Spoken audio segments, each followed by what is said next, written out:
Dios les bendiga, hermanos y amigos. Es un gusto poder estar esta tarde una vez más estudiando la palabra del Señor, hablando de los eventos futuros, eventos escatológicos que nos brindan una luz muy certera de las cosas que van a suceder al final de los tiempos para poder entender el tiempo en que estamos, si somos la última generación, si estamos viendo la palabra de Dios cumplirse al pie de la letra, pues entonces no nos queda otra razón más que confiar en su palabra y depender totalmente de su misericordia.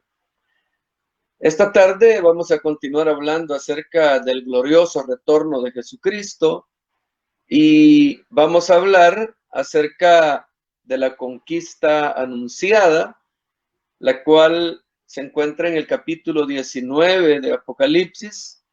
Nuevamente vamos a abrir el capítulo 19 de Apocalipsis, pero hoy vamos a leer de los versos 17 al 21. En estos versos describe para nosotros el fin de los días de los seres humanos en esta tierra. Describe para nosotros el holocausto de la batalla del Armagedón.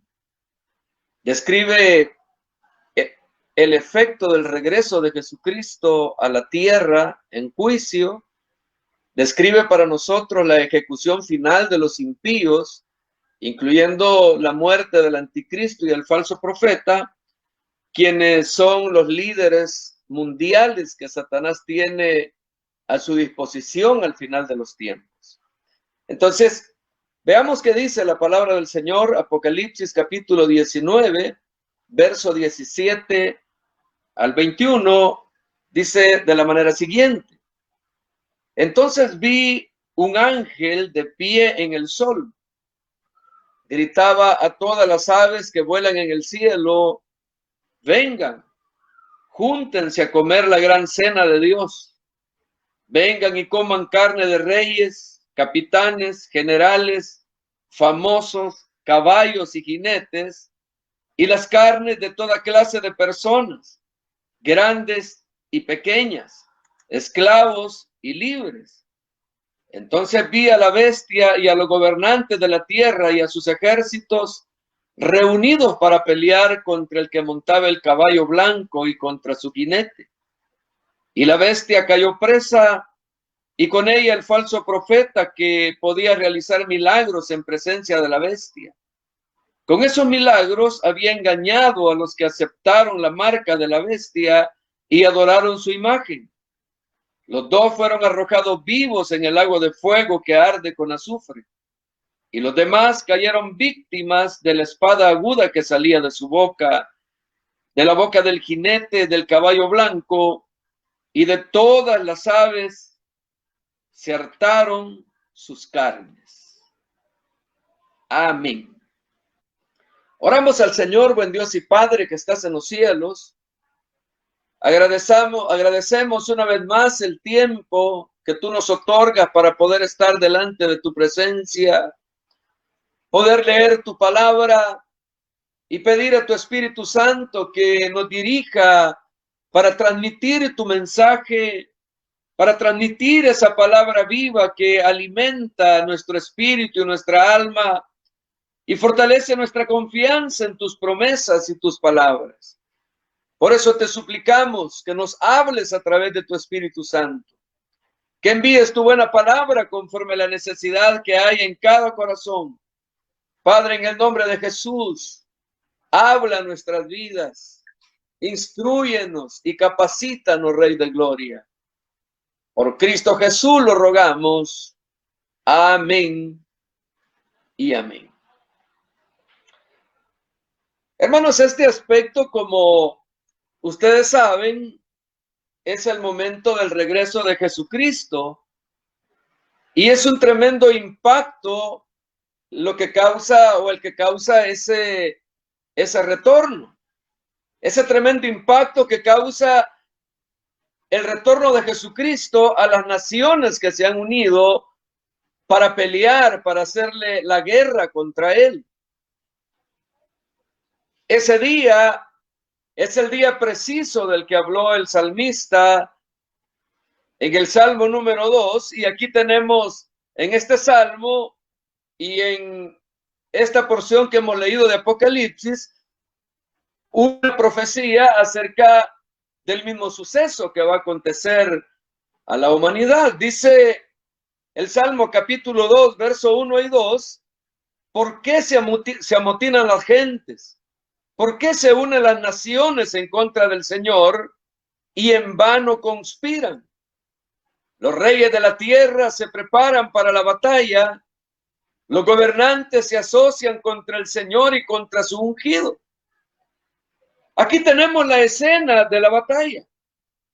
Las naciones del mundo, los reyes de la tierra, los gobernantes se unen contra el ungido de Dios, quien por supuesto es el Mesías prometido.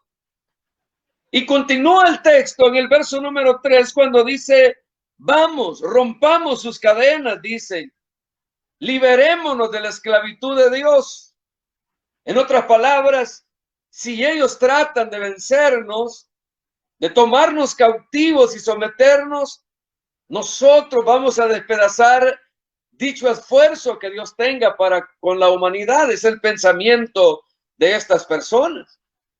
Pero luego de esa actitud, de esa expresión de los seres humanos paganos, dice esto el Salmo, pero el Señor de los cielos se ríe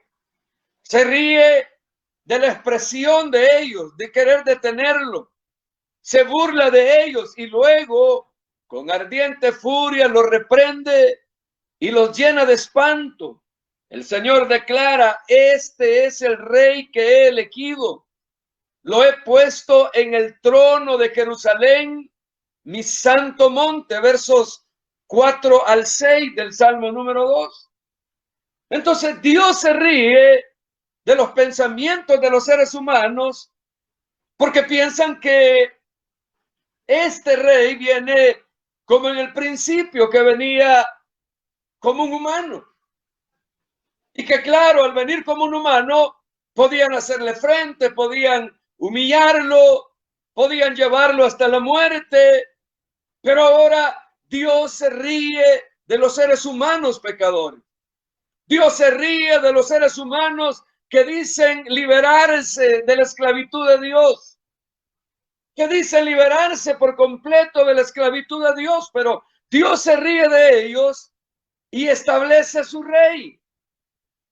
El Mesías es el rey que Dios establece en el trono de David en Sión. Luego dicen los versículos del 7 al 12, su elegido responde, yo revelaré los eternos propósitos de Dios, pues el Señor me ha dicho, tú eres mi hijo, hoy mismo te he concebido, pídeme y te daré como herencia todas las naciones del mundo. Tuyos serán los confines de la tierra, gobiérnalos con vara de hierro, rómpelos como vasijas de barro. Ustedes, los reyes, obren sabiamente, sirvan al Señor con temor reverente, con temblor, ríndanle alabanza, bésenle los pies antes que se encienda su ira y perezcan en el camino, pues su ira se inflama de repente. Dichosos los que en él buscan el refugio.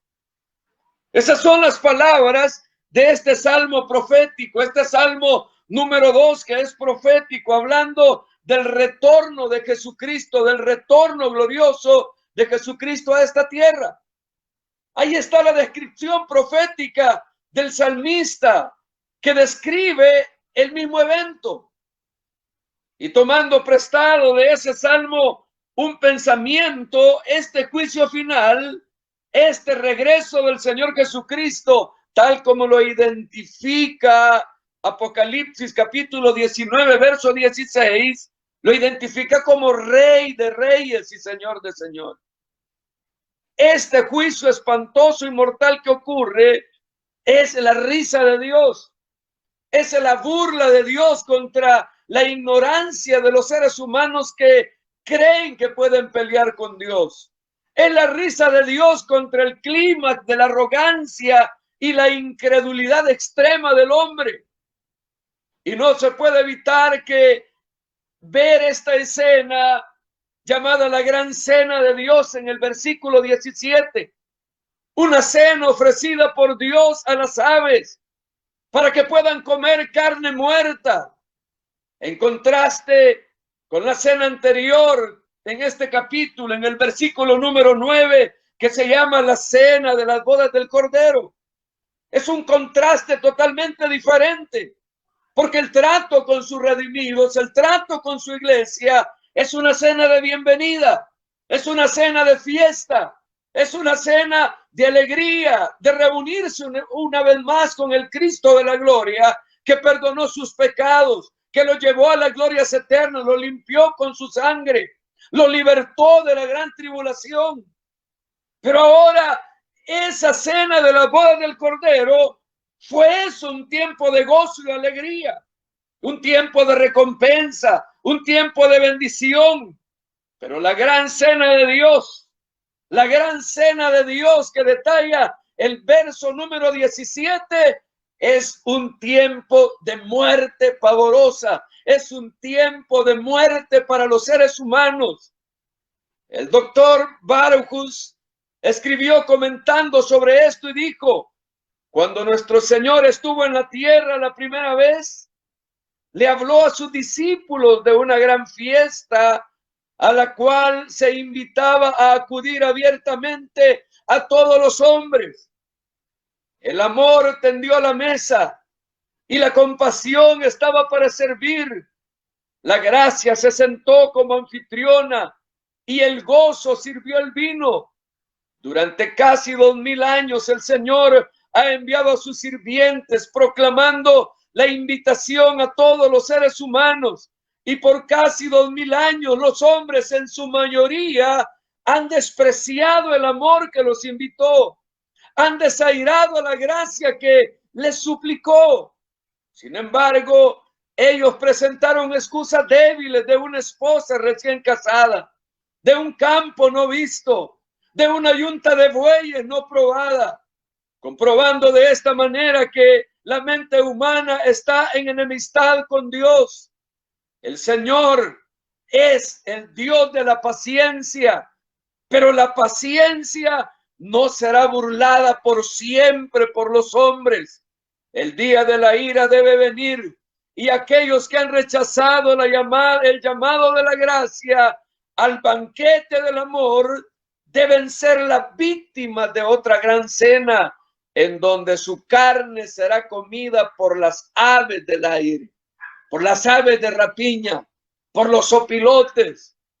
Otro gran comentarista, Seiz, escribió palabras irresistibles que quiero compartir también con ustedes. Él dijo con respecto a este texto de Apocalipsis 19:17 que relata una historia horrenda. Habla de la mayor comida compuesta por el hombre para las aves de rapiña, de reyes y líderes, fuertes, seguros, devorados en el campo sin que nadie los entierre, de aquellos que pensaban conquistar al ungido del Rey del cielo, indefensos aún delante de la timidez de las aves. El gran conquistador desciende, cabalga en el radiante caballo y vuela sobre el viento. De sus fosas nasales sale humo y de su boca fuego que devora. Se mueve en medio de tormentas y oscuridad, en donde los relámpagos lanzan sus rayos y el granizo se mezcla con el fuego. Él ruge desde Sión y habla desde Jerusalén hasta que los cielos y la tierra se sacudan. Él desata la furia de su santa propia cólera entre nubes de fuego y humo. El sol se apaga, las montañas se derriten y se parten ante su presencia. Las colinas huyen de su lugar y se dispersan como corderos. Las aguas se desplazan de sus cursos. El mar retrocede huyendo de temor. el cielo se rasga y cae como una tienda que se desploma. Es el día para ejecutar a un mundo armado, un mundo en pacto con el infierno para derrotar la autoridad y el trono de Dios. Y todo en la naturaleza, aterrado, se une para señalar a la venganza merecida de los enemigos de Dios. Entonces, es la culminación, es el clímax, es el momento final de aquello que Dios llama el día del Señor. Esta descripción gráfica que se ve aquí no es la primera descripción de este tipo en la Escritura. De hecho, el profeta Isaías claramente vio esto cuando en el capítulo 66, verso 15 y 16, escribió: pues miren, el Señor vendrá con fuego y con veloces carros de juicio para derramar la furia de su ira y su ardiente reprensión entre llamas de fuego, porque el Señor castigará al mundo mediante fuego y su espada, y a muchos matará el Señor. Entonces, esto no solo fue visto por Isaías, sino que Dios permitió también que el profeta Joel viera estos aspectos. En Joel capítulo 3, verso 2, se dan algunas de las descripciones más gráficas de este evento. Dice: juntaré los ejércitos del mundo en el valle de Josafat. Allí los juzgaré y castigaré por haber hecho daño a mi pueblo, por haberlo esparcido entre las naciones y haber repartido mi tierra. Y luego en los versículos 13 y 14 de este mismo capítulo, el profeta Joel dice: agarren la hoz porque la cosecha ya está lista. Vengan y pisen las uvas porque el lagar está lleno. La maldad de esta gente grande.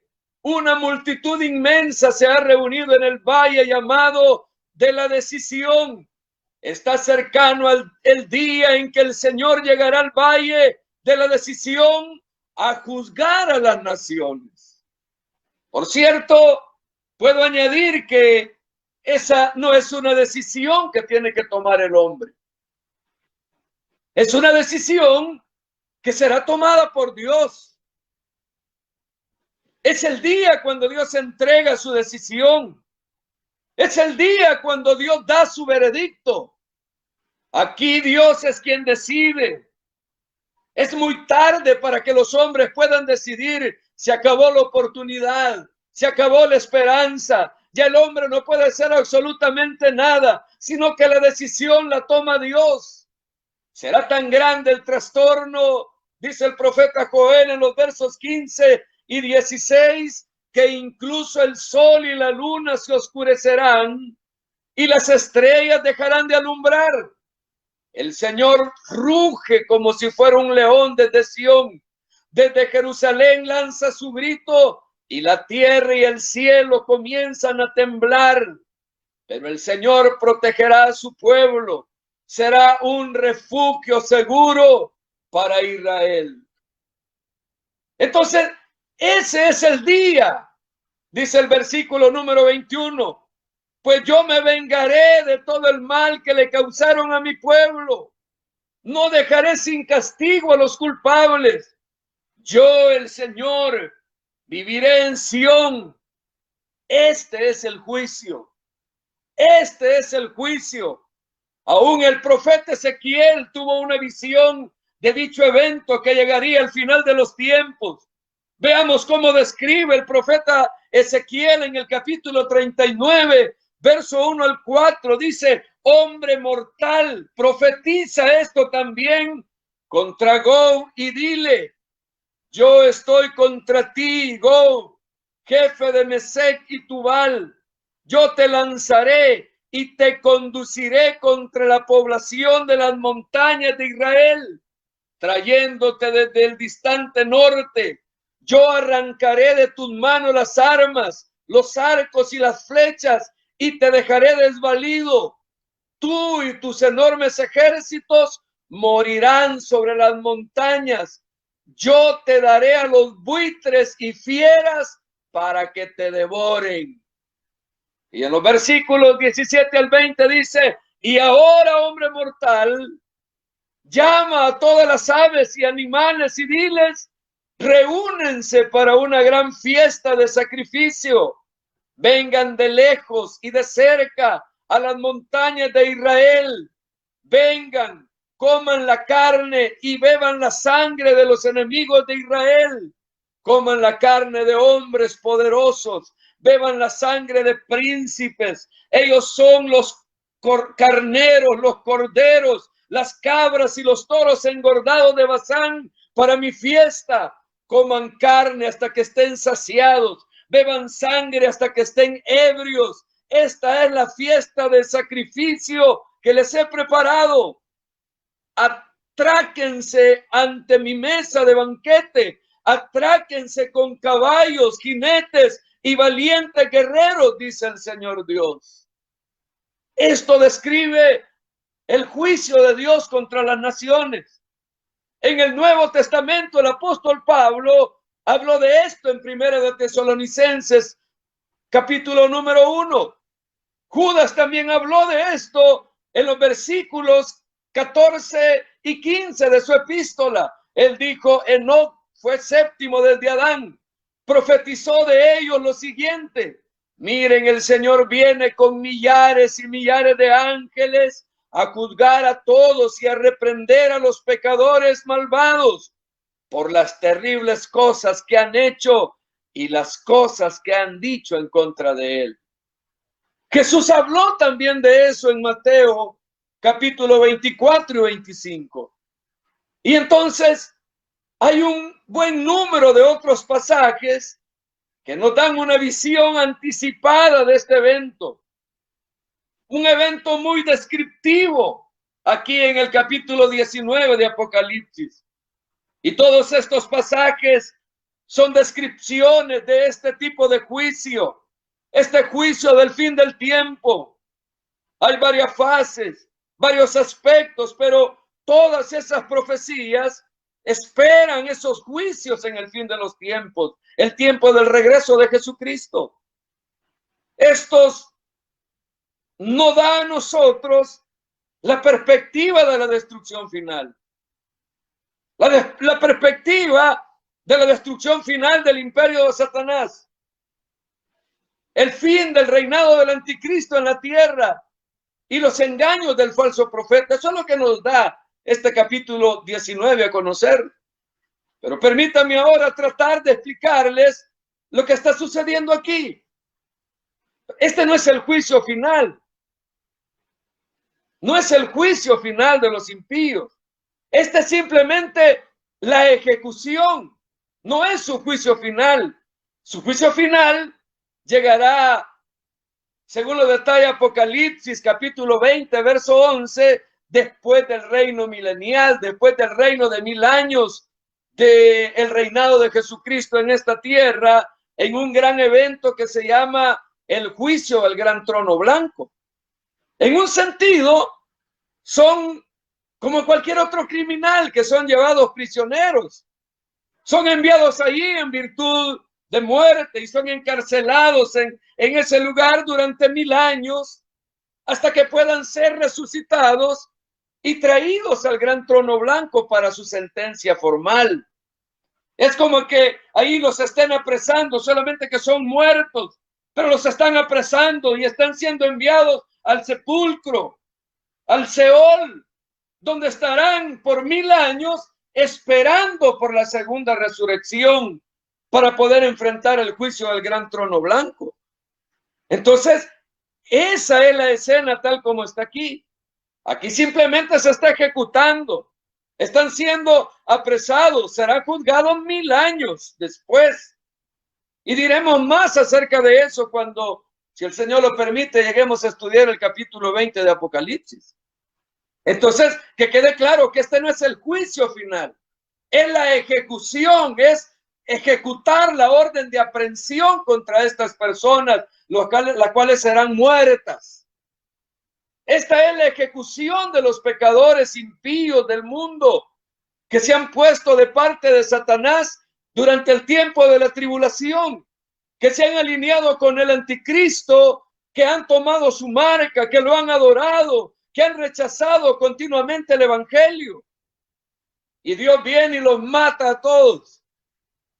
Y estas multitudes que Joel dice que están en el valle de la decisión, no están ahí para tomar una decisión, están ahí para oír la decisión que Dios ha tomado. Ellos creen que van a pelear.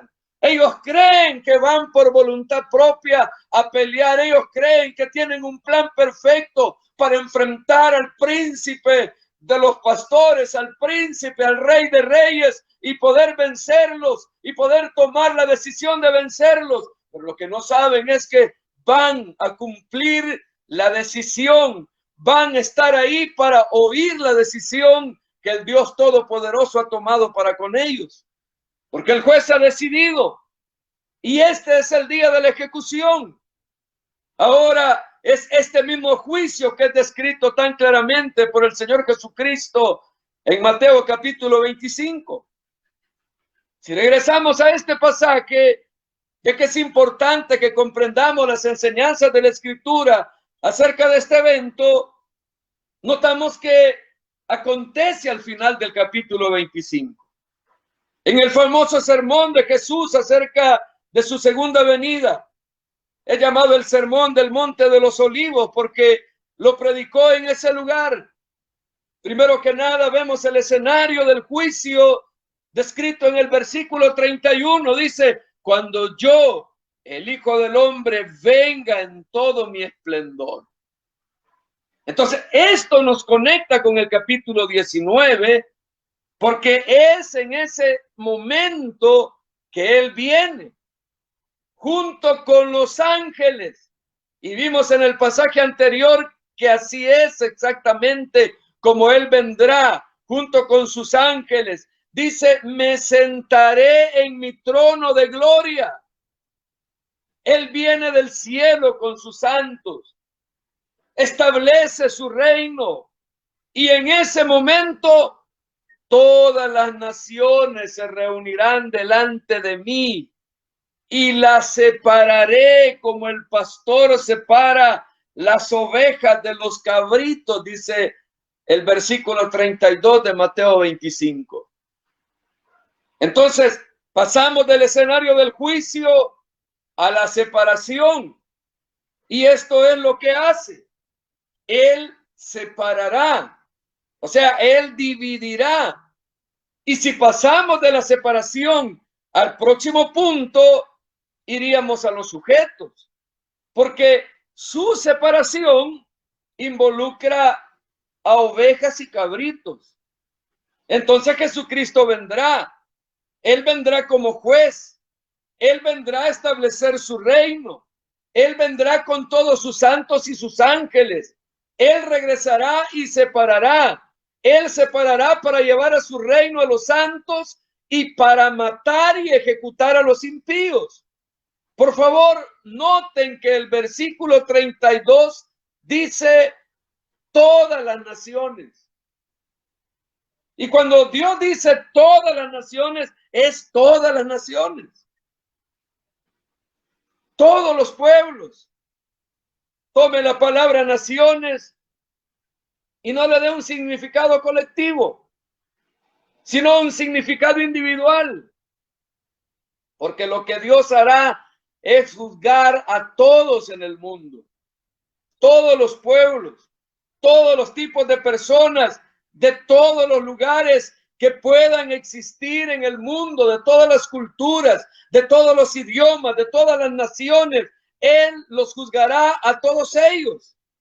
Y no quiero que piensen en este juicio como un juicio colectivo a grupos de personas. Este es un juicio a individuos de cada grupo de gentes que han rechazado continuamente el evangelio. Es un juicio de separación. Notemos cómo funciona en los versículos 33 y 34. Dice: a mis ovejas las pondré a la mano derecha y a los cabritos a la mano izquierda. entonces yo, el rey, diré a los de mi derecha, vengan benditos de mi Padre, entren al reino que está preparado para ustedes desde la fundación del mundo. Y este es el valle de Josafat. Ahí hay multitudes. Cristo ha venido. Él vendrá al valle de Josafat. No sabemos exactamente dónde es. No es un término histórico. No se ha podido ubicar, pero puede ser el valle que el Señor formará cuando llega al monte de los olivos y de manera instantánea crea un valle allí en ese lugar. Porque las montañas se derretirán, dice la Biblia. Entonces, en su venida puede ser que esto sea creado, ese valle de Josafat. Entonces, en ese momento en el cual él viene a destruir a los impíos, él realiza el juicio que aquí está describiendo. Se requiere tiempo para describirlo. Amén. Las disculpas, hermanos, se nos dio un problema técnico, pero continuamos hablando. Les mencionaba acerca de que esto era un juicio de separación y que en los versículos 33 y 34 Jesús hablaba acerca de cómo hacía la separación entre las ovejas y los cabritos, y que ese aspecto se daba en el valle de Josafat, donde había una gran multitud de personas, donde se habían reunido todos para pelear contra el ungido de Jehová, porque Cristo viene, Cristo ha venido, y él vendrá al valle de Josafat, donde no sabemos exactamente dónde es. No es un término histórico. Puede ser el valle que el Señor forme cuando venga al monte de los olivos. Y de manera instantánea se cree ese valle cuando él pose los pies sobre el monte. Dice la Biblia que se parte en dos, entonces que se forme ese valle. Entonces, en ese momento en el cual él viene a destruir a los impíos, él realiza el juicio que aquí se está describiendo. Se requiere tiempo para poder explicar o describir los acontecimientos que aquí se dan, pero el suceso se realizará de una manera rápida, será de una manera instantánea. Separa a las ovejas y no las mata, sino que ellas se quedan aquí en la tierra y van directamente al reino con él. Entonces, son ellas las que habitan el reino milenial. Claro, habrá judíos, porque muchos judíos se habrán convertido, la nación de Israel será convertida, ellos serán salvos y habrá muchos gentiles y una cantidad innumerable que ya se ha convertido en el tiempo de la tribulación. Y muchos de ellos han sido martirizados y ejecutados, pero muchos de ellos todavía viven. Y entonces las ovejas o los santos permanecerán vivos. Él no lo va a ejecutar, no lo hará, porque no tendría por qué matarlos. Todavía están vivos y han sido preservados. Y sabemos que a partir de Apocalipsis capítulo número 12, que Israel será preservado y que habrá otras naciones que también serán preservadas. Ustedes se preguntarán, ¿cómo es que sé eso? ¿Cómo podemos saber ese aspecto? Porque en el reino hay muchas naciones y tienen que comenzar de algún lugar, de algún tipo de personas que hayan quedado. Entonces tienen que haber grupos de muchos pueblos que son llevados al reino para que puedan producir su propia especie. Y entonces Jesús toma a aquellos que creen y son dejados en el reino. Todos los impíos son destruidos y los creyentes son llamados ovejas. Y eso es consistente con la terminología utilizada especialmente por Juan, porque pone a las ovejas a su derecha y los cabritos a su izquierda. Cualquier buen pastor haría eso. ¿Sabe por qué? porque las ovejas tienden a ser dóciles, tienden a ser delicadas. En cambio, los cabritos son revoltosos, los cabritos son inquietos. Si usted viaja al Medio Oriente, usualmente podrá verlos porque son completamente opuestos. Los cabritos ahí son negros, pero muy negros, y las ovejas son blancas. Ustedes pueden verlos juntos, pero en cierto momento el buen pastor tiene que separarlos. Y esa es la descripción que utiliza el Señor en este texto que hemos leído de Mateo capítulo 25, verso 34, cuando les dirá a aquellos de su derecha, que son las ovejas: vengan, benditos de mi Padre, entren al reino que está preparado para ustedes desde la fundación del mundo. Es el tiempo del reino, y ustedes vivirán y entrarán directamente al reino. Y yo reinaré desde el trono de David en la ciudad de Jerusalén sobre una tierra restaurada. Tiene que haber alguien vivo en la tierra en su condición natural para disfrutar del cumplimiento de esta profecía. Y entonces los creyentes irán directamente al reino. Jesús inicia ahí su reino milenial.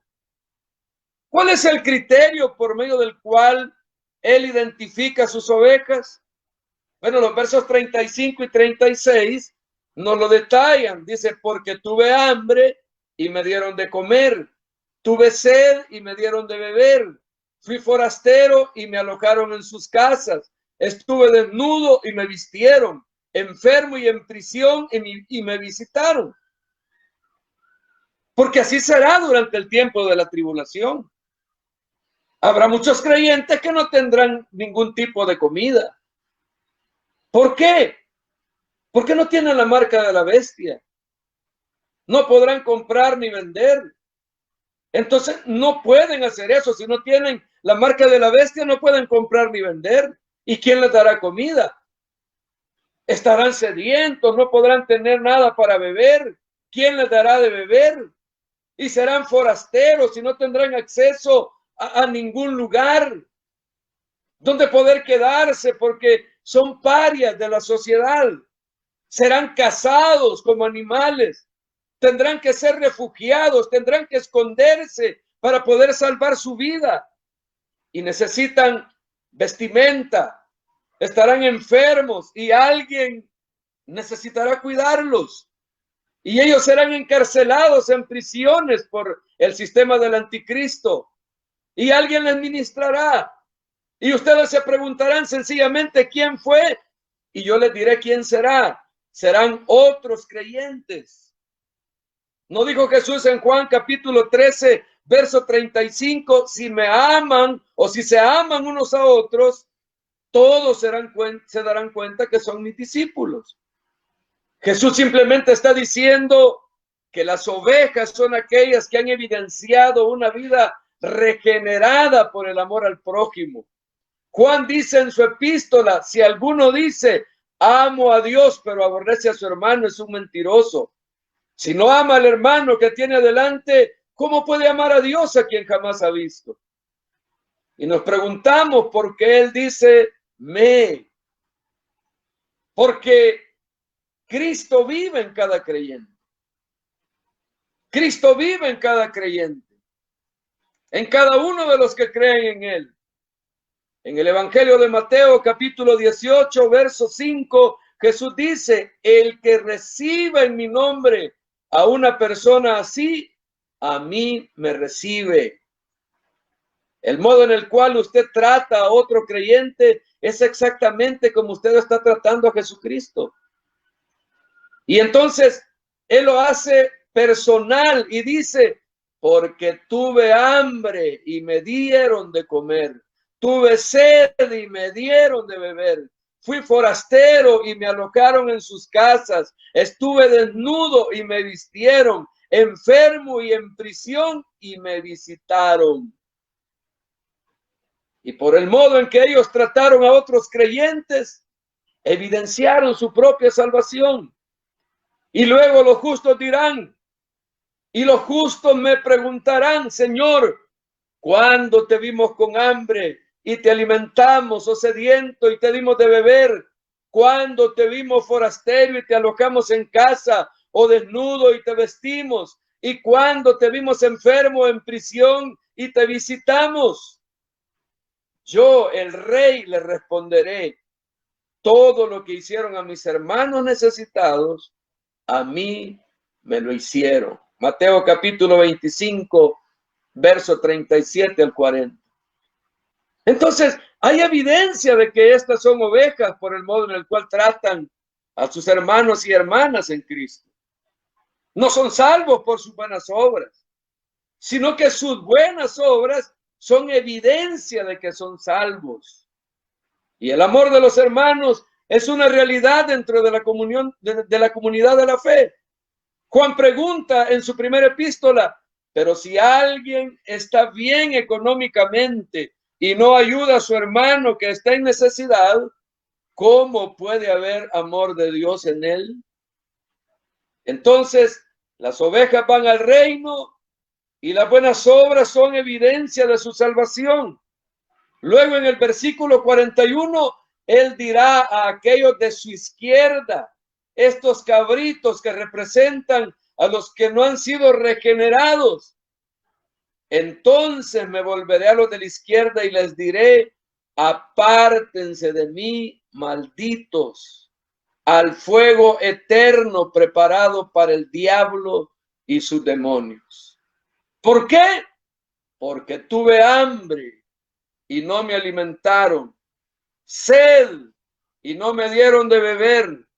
Cuando fui forastero, me negaron hospitalidad. Estuve desnudo y no me vistieron, enfermo y en prisión y no me visitaron.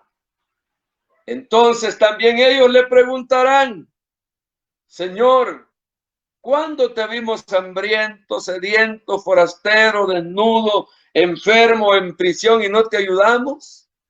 Y él le responderá: cada vez que se negaron a ayudar a uno de mis hermanos necesitados, se estaban negando a ayudarme. Irán, por tanto, al castigo eterno, mientras que los justos entrarán a la vida eterna. Este es el mismo juicio que vemos que sucede en Apocalipsis 19. Y las obras mostraron que ellos nunca le pertenecieron a Dios. Ellos nunca le pertenecieron a Cristo. De manera muy similar, una referencia interrelacionada sería Romanos capítulo número 2, versos 5 al 10, donde el apóstol Pablo dice que Dios juzgará en el futuro en base a sus obras. Dice la palabra del Señor: pero no le haces caso, y en consecuencia estás almacenando contra ti mismo ira por la terca dureza de tu corazón no arrepentido. Esa ira se manifestará el día en que Dios le dará a cada uno el pago que se merece. Dará la vida eterna a quienes con paciencia hacen el bien y buscan gloria, honra y vida eterna, pero castigará con su ira a quienes luchan contra la verdad y cometen injusticias. Habrá sufrimiento y angustia para toda persona que haga lo malo, tanto para los judíos como para los gentiles. Mas habrá gloria, honra y paz para los que hacen lo bueno. Lo mismo para los judíos que para los gentiles, pues para Dios no hay favoritismos. No porque seamos salvos por obra, sino que la evidencia de nuestra salvación está en esas obras. Entonces está ese aspecto detallado para cada una de las vidas de las personas. Y entonces, esa es la destrucción de los impíos. Él dice que las ovejas entrarán en el reino, pero que los impíos serán enviados a la condenación.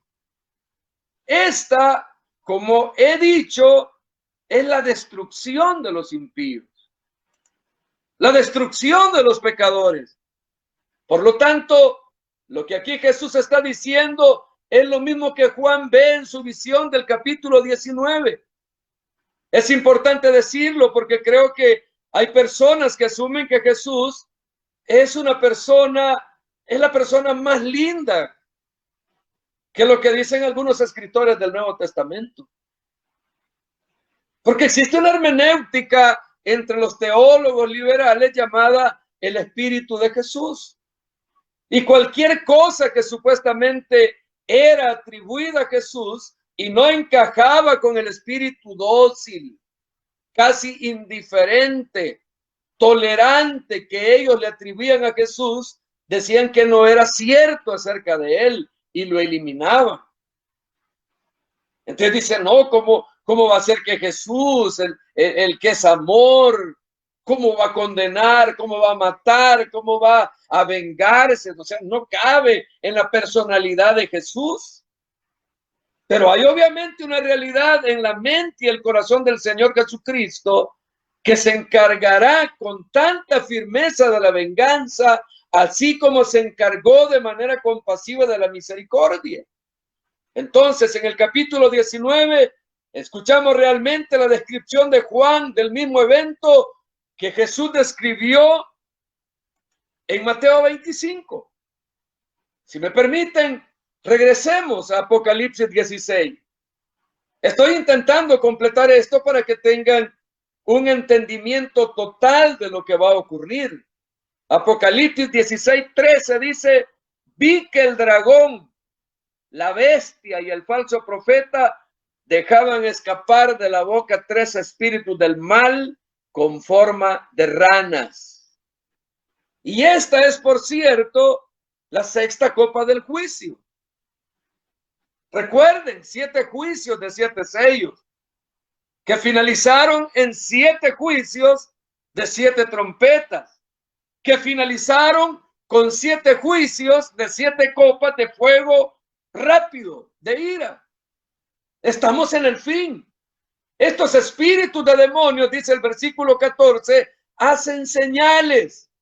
¿Y qué es lo que hacen? Dice que van a los reyes de todo el mundo y los engañan y los reúnen para pelear en el gran día de Dios Todopoderoso.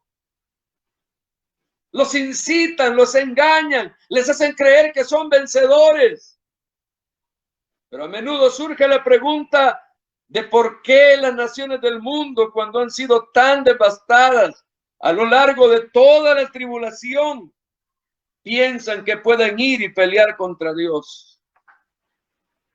Y la respuesta es porque existen demonios del infierno que van por el mundo y los engañan. Y Dios permite que eso suceda. Pues su palabra dice que aquel que no crea la verdad, Dios le enviará un espíritu de mentira al cual sí van a creer. Entonces son estos demonios que han ido por el mundo y han reunido a las fuerzas restantes de la humanidad y las han llevado hacia la tierra de Israel, que se extiende desde el norte, desde Armagedón hasta el sur. Se reúnen con la ilusión de que pueden pelear contra nuestro Señor Jesucristo que está por venir. El versículo 15, él dice, fíjate bien, yo vengo como un ladrón. Dichoso el que me espera despierto, el que tiene su ropa lista para no tener que andar desnudo y avergonzado. Eso significa de repente, de manera aterradora, con resultados devastadores. Y el versículo 16 dice, los espíritus del mal reunieron a los reyes en un lugar que en hebreo se llama Armagedón. Y entonces nuevamente les estoy señalando el hecho de que el capítulo 16 también habla del mismo evento del capítulo 19. Ustedes también pueden leerlo en Joel capítulo 3, tal como lo hicimos anteriormente. Lo pueden leer también en Sofonías capítulo número 3, en Zacarías capítulo 12, en Zacarías capítulo 14. Entonces los demonios juntan las fuerzas restantes de los impíos. Recuerden que su capital es la ciudad de Babilonia y esa ciudad ya ha sido destruida. Pero los que queda del poder mundial es juntado y es reunido en la tierra de Israel. Se reúnen para pelear o perecer. En este momento es pelear o morir. Y el ejecutor está cerca. Cristo surge del trono, juntando a todos sus santos ángeles del cielo. Está por descender en juicio devastador para la humanidad. Y se preguntará ustedes si ellos saben. Y ciertamente que lo saben. Los predicadores se lo han estado anunciando durante muchos siglos. Y ahora ellos saben que es pelear o morir. Y entonces llegan armados hasta los dientes.